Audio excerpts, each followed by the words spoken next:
Ina maana unaitwa nani wewe? Naitwa Huseni. Unakuwa Matagi. Huseni? Matagi mangapi? Matagi.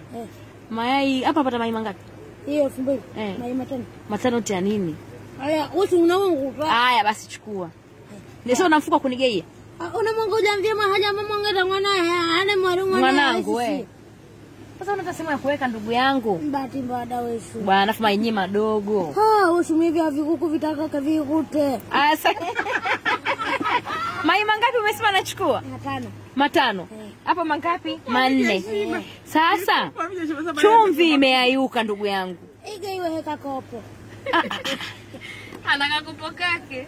Haya nigaie. Unaona mwanangu ni mtana hivi hawika ya simalizi. Simalizi. Sasa naika sehemu gani mdogo wangu? Nane moyo kata ya. Unajua kuendesha gari? Nikupe. Au mimi msukani kautoka. Msukani umefanya?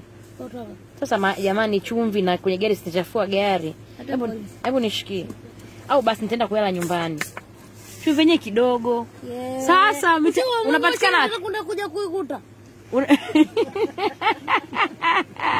Watu wangu Matagi. Sasa mbona mmenyeshewa hivyo? Tatafuta hela jamaa. Sasa mtoka hapo na homa naye. Mbati mbada. Haya basi. Unakaa wapi? Ndakaje kutembelea. Msambweni. Una gari? Mkulu. Jale yako. Wewe Msambawa wapi? Komaro. Msambawa wapi wewe? Msambawa wapi? Ningeta sikuelewi. Wewe Msambawa wapi? Kwenu ni wapi? Nyumbani kabisa. Kwetu. Kwetu Mkulu. Mabugai. Lushoto. Yaani sisi naelewa.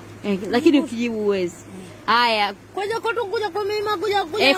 Kwa mamako mzazi. Nikuja. Nikuje wapi sasa? Kuja. Wasili wanatabu.